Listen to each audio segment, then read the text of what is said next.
uya undinyepere ere ere uya undinyepere ere ere uya undinyepere. Ladies and gentlemen, Zimbabwe. Rega nditore mukana uno kuti maititi vakasota. Maititi, one of our own in the comedy industry. But vakachitora vakanochigwina vakanobvuta kune vanoimba. Maititi are representing, muri kurepresenta pachikuva chihombe anonzi Matare. Mapinda pamatare matsva kuita muridzi wetare.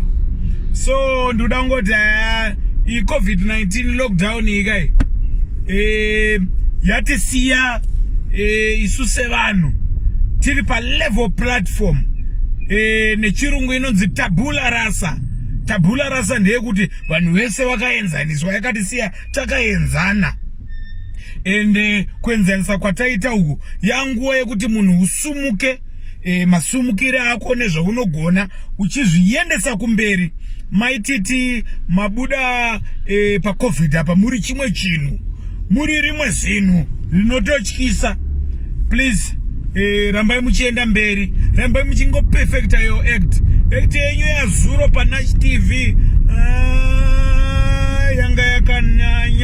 Yanga yakanyanya tikuramba tichingo kupigai Maititi.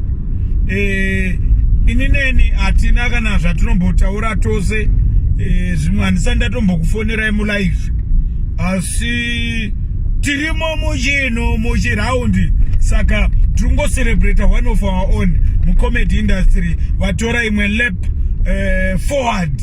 Tirikuona masini enyu arutonetsa. Trace Africa muripo, muri kutopisa.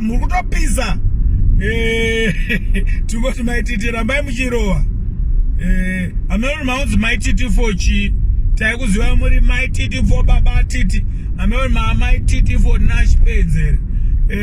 Munhu wadongo big up Nash. Tinash mutarisi. Tinash uri kusota shamwari. Une umwe muono wakanyanya. Men vanhu vari kukufurira, but muono wako wakanyanya. Toda ngoti arts industry itese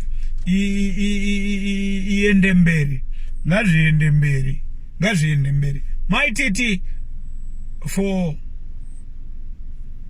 the music industry. Uya undinyepere ere Maititi for baba titi. For Nash Pains, sorry.